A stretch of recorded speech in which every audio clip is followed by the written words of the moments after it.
Hello, నమస్తే అండి. ఇల్లు అద్దెకు అనే ఒక మంచి హాస్య కథ చదువుకుందాం. రచయిత శ్రీ ముదిగొండ శివప్రసాద్ గారు. ఇది ఏప్రిల్ 1972 యువలో ప్రచురించిన కథ. ఇక కథలోకి వెళదాం. కామాక్షమ్మ పోరు భరించలేక సుబ్రహ్మణ్యం ఓ అట్టముక్క తెప్పించి దానిపై ముద్దొచ్చేటట్లుగా తన చిత్రకళ విన్యాసమంతా ఉపయోగించి టు లెట్ అని వ్రాసి చూపించాడు. కూతురు సుందరికి ఆ బోర్డు నచ్చింది. కానీ కామాక్షమ్మ అభ్యంతరం పెట్టింది.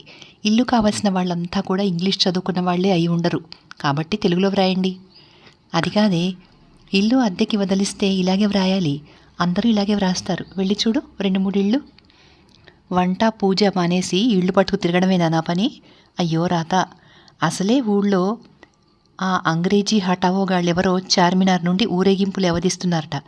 మీ బోర్డు చూసి ఆ గేటు మీద కాస్త మన మొహాన మరి కాస్త తారు పూసిపోతారులేండి అంటూ రుసరుసలాడుతూ వెళ్ళిపోయింది.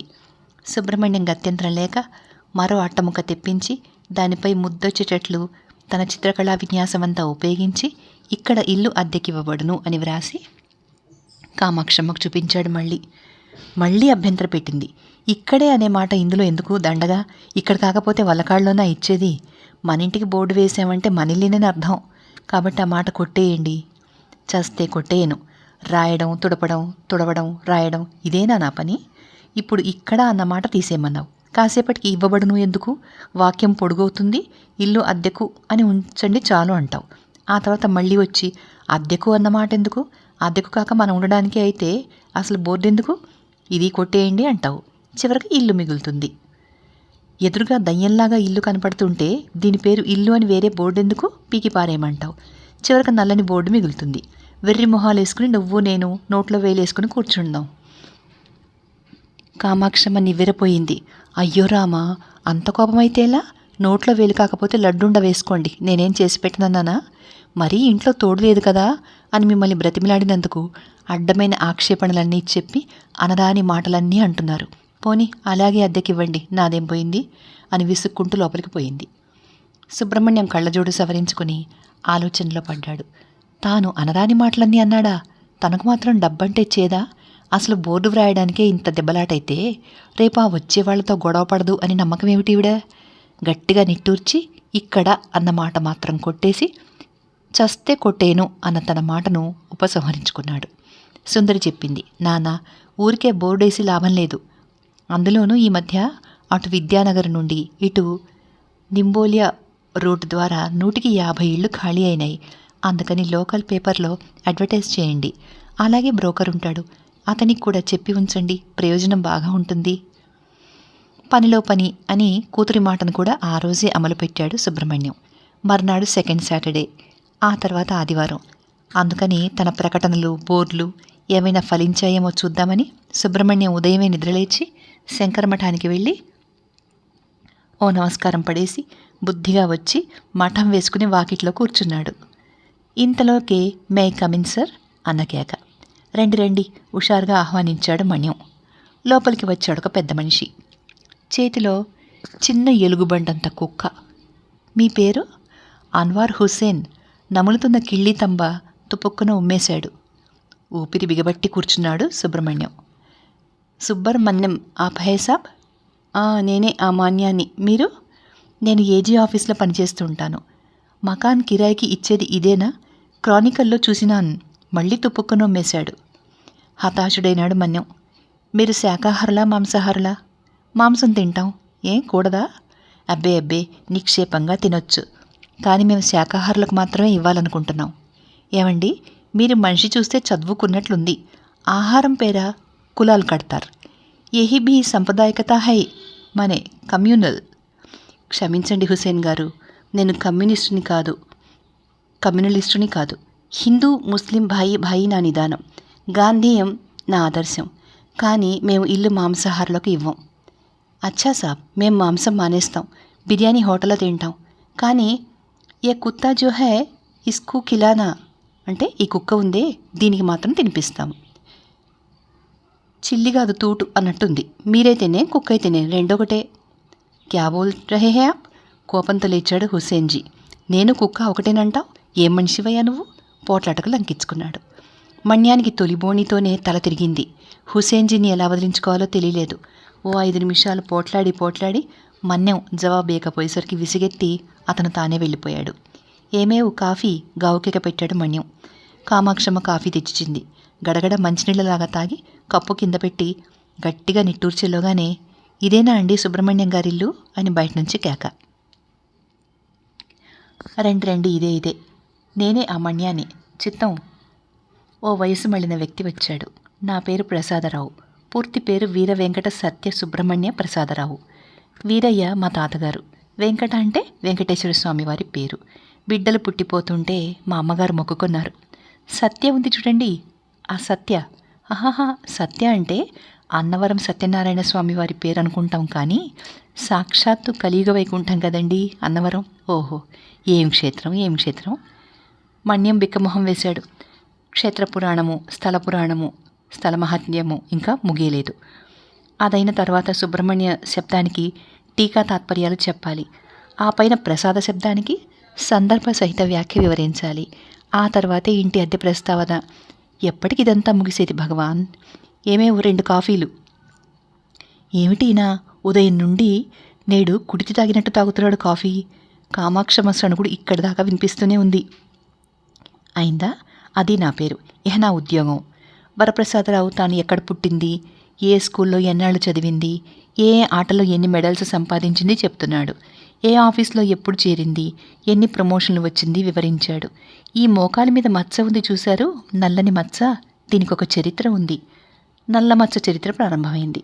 మణ్యం మళ్ళీ కాఫీ అని కేకవేద్దామనుకుని, కామాక్షమ్మ ఈసారి అప్పడల కర్రతో వస్తుందేమో అని మాట్లాడకుండా కూర్చున్నాడు. నల్లమచ్చ సామాన్యమైంది కాదు. బ్రిటిష్ వాళ్లకున్నంత చరిత్ర ఉంది. రోమన్ సామ్రాజ్యపు ఉచ్చ పతనాలకు ఉన్నంత కథాకమమీషు ఉంది. తాను మోటార్ సైకిల్ యాక్సిడెంట్లో పడడం, ఉస్మానియా హాస్పిటల్లో చేర్పించడం వగైరా అంతా దీనికి నేపథ్యంలో ఉంది. అదంతా వరప్రసాదరావు నాటకీయంగా చెప్తున్నాడు. ఆ రోజు సాయంత్రం 6 గంటలు. వేల సైకిళ్ళు, రిక్షాలు ఎవరో తరుముతున్నట్లుగా నిర్విరామంగా నయాపూల్ మీద నుండి పరిగెడుతున్నాయి. కాలపురుషుని కేళీ విలాసంలో ఒక పాపినైన నేను విధిచేత తరమబడినట్లు మోటార్ సైకిల్ పైన బయలుదేరాను.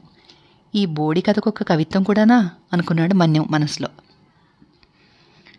మోటార్ సైకిల్ శరవేగంతో పరిగెడుతోంది. ఎదురుగా మనుషులు, పక్కన మనుషులు, వెనకాల మనుషులు. మోటార్ సైకిల్ వేగం పుంజుకుంది. Motor cycle. మండ్యానికి మండుకొచ్చింది.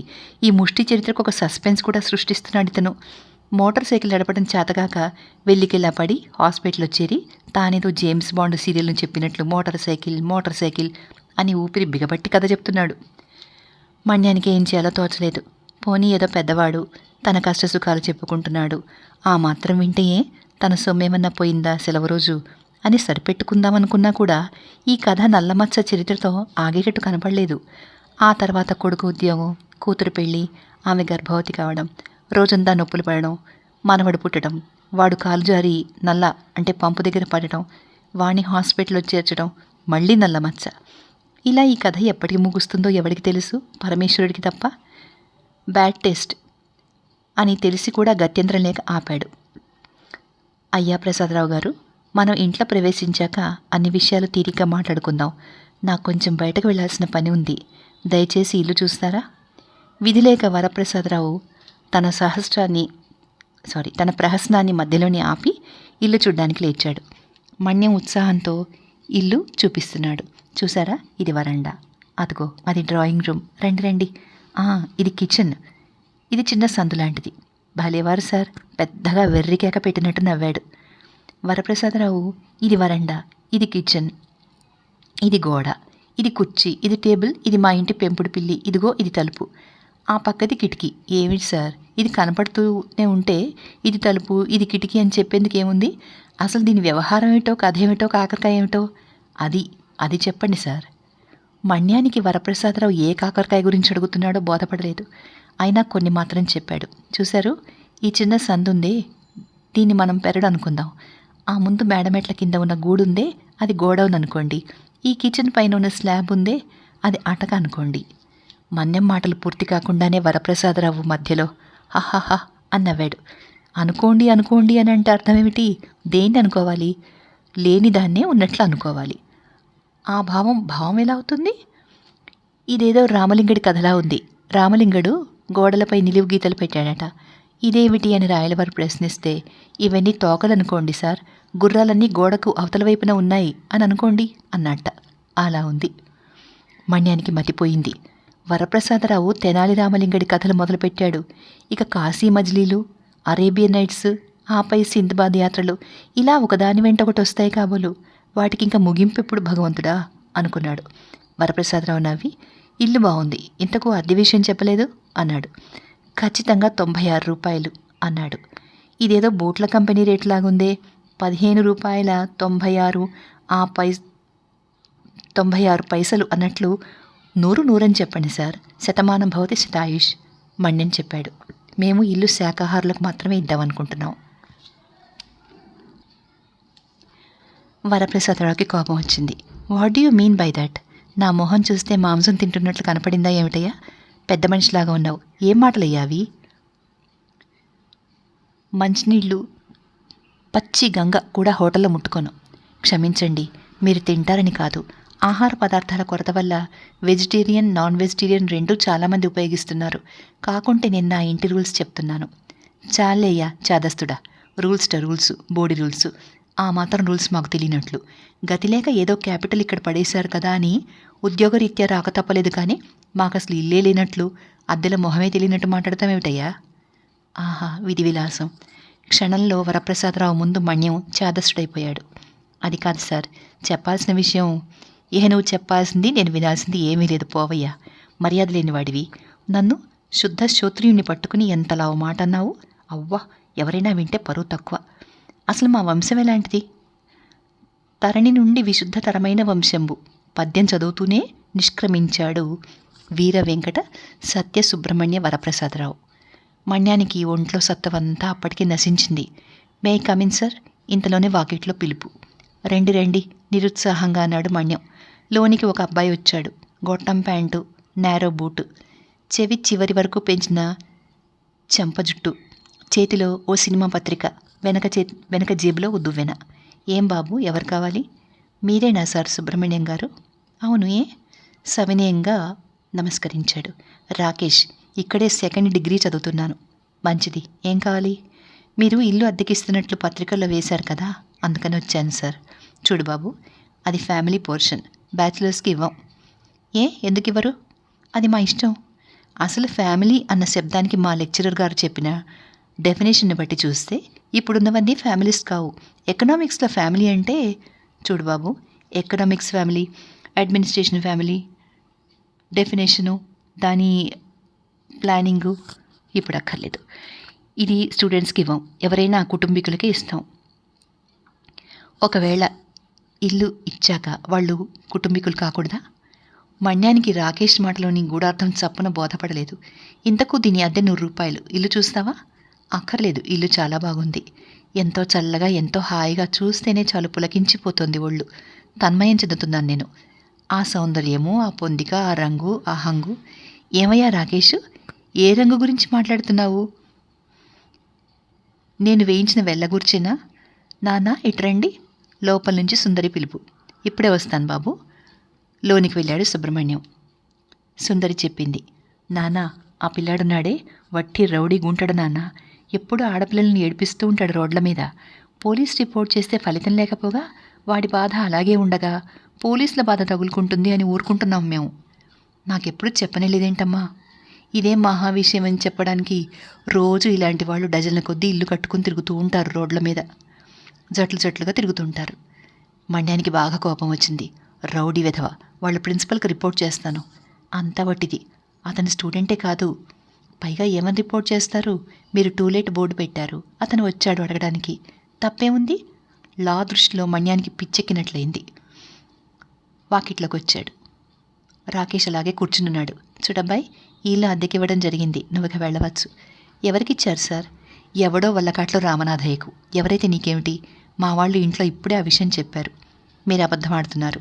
ఉదయం 7 గంటలకి నేను క్రానికల్లో చూశాను. 8 కూడా కాలేదు, వచ్చాను. అప్పుడే ఇచ్చారా? ఇచ్చేసామోయ్. ఈ మధ్యలో 1 గంట కాలం గడిచింది. గంట అంటే 60 నిమిషాలు, 3600 సెకండ్లు, 7200 అర్ధ సెకండ్లు, 14400 పావు సెకండ్లు. ఏం సార్ నాకు లెక్కలు చెప్తారు? మణ్యం కోపాన్ని హాలహలలా గొంతులోనే నిలుపుకున్నాడు. విధిలేక,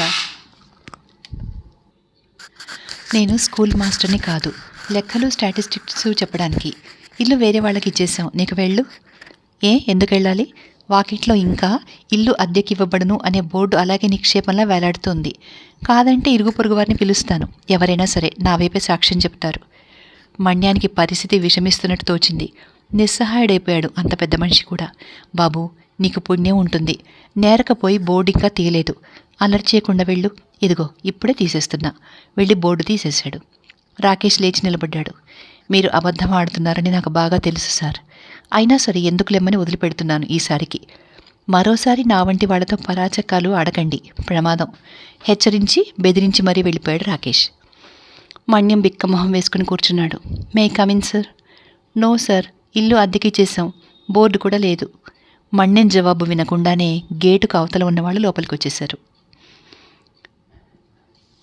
అడియే దాసోహం. అయ్యా, నా పేరు రామానుజస్వామి, ఇక్కడ గృహవసతి ఉన్నట్లు విని వచ్చాను. అభ్యంతరం లేకపోతే అది చూస్తాను. సుబ్రహ్మణ్యం రామానుజస్వామిని పరిశీలించి చూశాడు. మనిషి చాలా సాత్వికుడిలాగా కనపడ్డాడు. చక్కగా ముద్దొచ్చేటట్టుగా తీర్చిదిద్దిన విష్ణుపాదాలు, మెళ్ళ తులసి పేరులు, చేతిలో గొడుగు, మోడర్న్గా క్రికెట్ అని పిలిచే తీరులో ఉన్న జుట్టు. కూర్చోండి. రామానుజస్వామి ఆనందంగా కూర్చున్నాడు. రామానుజస్వామి వారు, ఉన్న విషయాలు నిక్కచ్చిగా ముందే చెప్పేస్తున్నాను, తర్వాత దెబ్బలాడి లాభం లేదు. Bathroom, laboratory common. అస్తు అస్తు అస్తు కాదు పస్తు. వినండి, నాకు అసలే బ్లడ్ ప్రెషర్. రాత్రిపూట బిగ్గరగా మాట్లాడడానికి వీల్లేదు. 9 గంటలకల్లా గేట్లు బంద్ చేస్తాము, అందుకని రెండో ఆటకు వెళ్లేందుకు వీల్లేదు. మాకు మసాలా వాసన గిట్టదు, కాబట్టి మాంసాదులు వండేందుకు వీల్లేదు. మా అమ్మాయికి కుక్కలంటే భయం, అందుకని కుక్కల్ని పెంచేందుకు వీల్లేదు. రామానుజస్వామి నవ్వి, స్వాముల వారెందుకో ఆగ్రహోదగ్రులే ప్రవర్తిస్తున్నారు నా ఎడ. దాసుణ్ణి, దయ ఉంచండి. తమకు కూడనివన్నీ ఓ లిస్టు వ్రాసి ఇవ్వండి. మా వాళ్లను ఆ పనులేవీ చేయవద్దని చెప్తాను అన్నాడు. ఇంకో మాట, పంచపాళి ఉంది చూడు, అది బంగళా పెంకులతో కట్టాం. ఎండాకాలంలో ఎండ, వర్షాకాలంలో వర్షం. చిత్తం సూర్యచంద్రులు, నక్షత్రాలు, గాలి, నీరు, వేడి, చలవ, సహజ సంపదలన్నీ పుష్కలంగా ఇంట్లోనే ఉంటాయి. దాసుణ్ణి, అంతకన్నా మా వాళ్లకు కావాల్సిందే ఉంది. సుబ్రహ్మణ్యానికి రామానుజస్వామిపై మితిలేని దయ కలిగింది. అనవసరంగా వెనకటి వాళ్ల మీద కోపమంతా ఈ గంగిగోవుపై చూపిస్తున్నాడు క్రూరంగా. తన ప్రవర్తనకు తానే నొచ్చుకున్నాడు. రామానుజస్వామి వారు, మీకు ఇల్లు ఇస్తాను. దాసుణ్ణి, ఇల్లు నాకు కాదు, మా వాళ్లకు. అదేలేండి, మీ వాళ్లకే ఇల్లు ఇస్తాను. బాడుగ విషయంలో కూడా పెద్ద పట్టింపులుండవు. మీ వాళ్లను వచ్చి చేరమనండి. మీ అనుగ్రహానికి కృతజ్ఞుణ్ణి. ఇప్పుడే వెళ్ళి మా వాళ్లకు ఈ విషయం చెప్తాను. చేతులు నిలుముకుంటూ లేవబోయాడు. సుబ్రహ్మణ్యానికి సంతోషం కలిగింది. మొత్తానికి మొదట్లో బాధ అనిపించినా ఎలాగైతేనే మంచి మనుషులే దొరికారు అని సంతోషించాడు. ఏ కామాక్షి, ఓ 2 వేడి కాఫీలు పట్టరా? సంతోషంగా భార్యకి విషయం చెప్పాలనుకున్నాడు. రామానుజుల వారు ముసిముసి నవ్వులు నవ్వారు. ఏం అలా నవ్వుతున్నారు స్వామి? జవాబు చెప్పలేదు స్వామి. పర్వాలేదు, సిగ్గుపడకండి, చెప్పండి. ఏమీ లేదు, ఇల్లాల్ని మా ఇళ్లలో అవునే అని పిలవడం సంప్రదాయం. అవునే సత్పుత్రి, జనయిత్రి, అవునే సాధ్వి అంటాడు చూడండి శ్రీనాథ మహాకవీంద్రులు. మీరలా పేరుతో పిలిస్తే నాకేదో ఆధునికత్వం కొట్టవచ్చినట్లు కనపడి చమత్కారంగా ఉంది సుమండి. గడుసువాడివేనయ్యా పంతులు, మృదువుగా మాట్లాడుతూనే బలమైన దెబ్బ కొట్టావు. కాఫీ తాగండి, మాకెన్నాళ్లకు మంచి తోడు దొరికింది, కూర్చోండి. చిత్తం, నాకు భవదీయ దర్శనంతో శ్రీరంగేశ్వర సందర్శనోత్సాహం సిద్ధించింది. నేనుండకపోతేనేమి, తరచూ తమ దర్శనం చేసుకుంటూనే ఉంటాను. అంటే ఇల్లు మీకు కాదు? దాసుణ్ణి, నాకు కాదు. నేను పంజాగుట్టలో ఉంటున్నాను, ఇల్లు మా వాళ్ళకి. అంటే మీ ఆడవాళ్ళకా? అనుమానంగా అడిగాడు. కాదు, మా పిల్లవాళ్ళకి. ఓహో, మీ కొడుకు కోడలునా? చిత్తం, కాదు కాదు, మా వ్యాయామశాల సభ్యులకు. నేను దానికి ప్రెసిడెంట్ను. మా వాళ్ళు హనుమాన్ల వారిని ఉపాసిస్తూ ఉంటారు. నేను చూడండి వ్యాయామం లేక ఎలా బలహీనుడిగా ఉన్నానో. అందుకనే బలము పాస్వ అన్న వివేకానందుల వారి సూక్తిపై విశ్వాసంతో నేనే ఈ వ్యాయామశాలను ప్రోత్సహిస్తూ ఈ కార్యభారం నా భుజస్కంధాలపై వేసుకున్నాను. మా వ్యాయామశాల పేరు వీరాంజనేయ వ్యాయామశాల. దీనికి సెక్రటరీ బజరంగబలి. గట్టిగా గుద్దేసరికి మొన్న దున్నపోతొకటి నేలకూలింది. అంత బలవంతుడు, అభినవ భీముడు. అతను శ్రద్ధతో ఎప్పుడన్నా నాకు పాదాభివందనం చేస్తే ఆ కాళ్ళు ఓ వారం రోజుల వరకు స్వాధీనంలోకి రావు. సుబ్రహ్మణ్యం గడగడగడ గువ్వపిట్టలా వణుకుతున్నాడు. మిగిలిన వాళ్ళు కూడా తక్కువ వాళ్ళేం కాదు. అచ్చంగా హనుమాన్ల వారి అపర అవతారాలు. చూసిరమ్మంటే కాల్చివస్తారు. దాన్ని సాక్షాత్తు శ్రీరాముని వలె భావిస్తారు మహాభక్తులు. రామానుజస్వామి శిష్య బృందపు భక్తిని తలుచుకుని పులకితుడైపోతున్నాడు. ఇలాంటి వాళ్ళు 30 మంది రోజు మన ఇంట్లో సాధనలు చేస్తారు. బ్లడ్ ప్రెషర్ అంటూ సుబ్రహ్మణ్యం గోడకి సొమ్మసిల్లాడు. లోపల నుంచి ఆదుర్దాగా కామాక్షమ్మ, సుందరి వచ్చి సుబ్రహ్మణ్యాన్ని మోసుకుపోయి మంచం పైన చేర్చారు. హడావిడి చూసి భయపడి రామానుజస్వాముల వారు గొడుగు చంకలో పెట్టుకుని జారుకున్నాడు. సుబ్రహ్మణ్యం మరి మంచం మీద నుంచి లేవలేకపోయాడు, కూర్చోలేకపోయాడు. బయట ఎవరో వస్తూనే ఉన్నారు. సుందరి అదే పనిగా కూర్చుని ఇల్లు అద్దెకిచ్చేసాము అని చెప్తూనే ఉంది. అలా సాయంత్రం వరకు గడిచింది. సుబ్రహ్మణ్యం అప్పటికి కొంచెం తేరుకున్నాడు.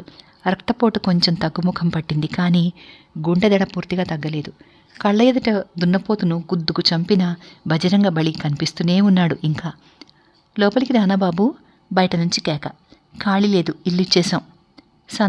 సంతోషం లోపలికి వచ్చాడు యాదయ్య. ఓహో యాదయ్య, నువ్వా? రారా. ఎందరొచ్చారు బాబు కిరాయిళ్ళు? ఎందరని చెప్పను యాదయ్య, ఓ 100 మంది వచ్చారు నా ప్రాణం తీసేందుకు. ఆహా, అందరూ వచ్చినారేటి? వాళ్ళందరినీ నేనే పంపాను స్వామి. సుబ్రహ్మణ్యం అనుమానంగా చూశాడు. వచ్చిన వాళ్ళు పేపర్ చూసి వచ్చామంటారు. ఈ బ్రోకర్ ఏమో అందరినీ తానే పంపినట్లు చెప్తున్నాడేమిటి? చిత్తం నేనే పంపినానండి. 100 మంది అంటారు కదా, మనిషికి రూపాయి చొప్పున 100 రూపాయలు ఇవ్వండి. ఎవ్వరూ ఇంట్లో దిగందే. అదేంటి స్వామి, ఇందాక ఖాళీ లేదు ఇచ్చేసినామంటరి. పోన్లేండి, దిగినా దిగకున్నా పైసలో తేడా లేదు, తలకు రూపాయి అంతే రేటు. సుబ్రహ్మణ్యానికి దుఃఖం వచ్చింది. బ్రోకర్ మంచి బలవంతుడు. అతని చేతి కింద ఓ 10 మంది బజరంగ బలులు ఉంటారు. నోరెత్తకుండా డబ్బులు సమర్పించుకుని ఇదే 1000కో 1,00,000కో ఇవి చేతులు కావనుకో. యాదయ్య, బుద్ధి తక్కువై 100 మంది వచ్చారన్నాను. ఈ డబ్బులు తీసుకుని నన్ను రుణ విముక్తుని చెయ్యి, ఇక ఎవరిని పంపకు. యాదయ్యకు కోపం వచ్చింది డబ్బులు తక్కువగా ఇచ్చినందుకు. అయినా సుబ్రహ్మణ్యం మీద గల ప్రేమకు చిహ్నంగా అన్నట్లుగా ఏమీ మాట్లాడకుండా ఏదో నసుగుతూ వెళ్ళిపోయాడు. భోంచేసి అంతా పడుకున్నారు. కామాక్షమ్మ చెప్పింది, ఏమండి, ఇల్లు ఎవ్వరికీ అద్దెకివ్వద్దు. అంతగా ఉంటే నాకు సుందరికి 7 బట్టలు కొనడం మానేయండి, ఖర్చు తగ్గించుకుంటాం. పిచ్చిదానా, డబ్బుల కోసం కాదే, ఏదో మనకు తోడుగా ఉంటారని. కానీ సుందరి చీకట్లోకి చూసి కెవ్వున కేకవేసింది. సుబ్రహ్మణ్యం లేచి కిటికీ గుండా చూశాడు. ఎవరో చీకట్లో కదులుతున్నట్లు అనిపించింది. చెట్టు నీడన ఎక్కడ లేని వీరావేశంతోనూ వెనక ముందు చూడకుండా వెళ్ళి వాటేసుకున్నాడు దొంగని. దొంగ దొంగ దొంగ. కామాక్షమ్మ ఏడుస్తూ కేకలు పెడుతోంది. 4 పోగైనారు. దొంగ వెధవ, అర్ధరాత్రైనా కాకుండా వచ్చాడు చూడండి, ఎలా చూస్తున్నాడో. వాడు వాడి గుడ్లు, దూరంగా రండి, ఏ కత్తులుంటాయో, పోలీసుని పిలవండి, ఇలా తల ఒక మాట అంటున్నారు. వాగకండి అని పెద్దగా కేక పెట్టాడు దొంగ. నేనేం దొంగను కాను, మీలాంటి వాడిని. ఇల్లు అద్దెకున్నదంటే కనుక్కుందామని వచ్చాను. ఆహాహా, అబద్ధవాడినా గోడ పెట్టినట్లుండాలి. ఏం ఎత్తివేశాడు. తాటి చెట్టు ఎందుకు ఎక్కేవరా అంటే దూడ మేతకన్నట్లు రాత్రిపూట కిరాయికి వచ్చాట. కిరాయికి? అవునయ్యా, మా ఫ్యాక్టరీ షిఫ్ట్ రాత్రి 8 గంటల దాకా ఉంటుంది, అందుకని ఇప్పుడు వచ్చాను. పైగా పేపర్లో ఇంటర్వ్యూ గంటలు ఫలానా అని లేదు, కాబట్టి ఇప్పుడు వచ్చాను. కాదు కూడదని మీరు గొడవ చేస్తే పెద్ద మనిషిని పట్టుకుని దొంగ అని గోల చేసినందుకు మీపై పరువు నష్టం దావా వేస్తాను. వచ్చిన వాళ్ళందరూ ఒకళ్ళ మోకాలు చూసుకుంటూ కిక్కురు మనకుండా వెళ్ళిపోయారు. ఆ రాత్రికి రాత్రే సుబ్రహ్మణ్యం పత్రికల ఆఫీస్కు పరిగెత్తాడు. మర్నాడు ఉదయం దినపత్రికలో ఇలా ప్రకటన ఉంది. ఇందు మూలంగా సమస్త జనులకు తెలియజేయడం ఏమిటంటే, సుబ్బులు ఉరఫ్ సుబ్రహ్మణ్యం అనే పేరు గల నేను నా 30-5-529/11 నెంబర్ గల ఇల్లును అద్దెకు కానీ లీజుకు కానీ అమ్మకానికి కానీ ఎవ్వరికీ ఇవ్వబోవడం లేదు. కాబట్టి ఈ ఉద్దేశంతో నేటి ఉదయం నుండి నా ఇంటికి ఎవరూ రావద్దని మనవి. ఈ నెపంతో ఎవరు నా ఇంటికి వచ్చినా నేను తీసుకునే సివిల్, క్రిమినల్ చర్యలకు బాధ్యులవుతారు. ఇట్లు సంతకం సుబ్రహ్మణ్యం రాలు. కథ బాగుంది కదా, లైక్ చేస్తారనుకుంటాను. Thank you.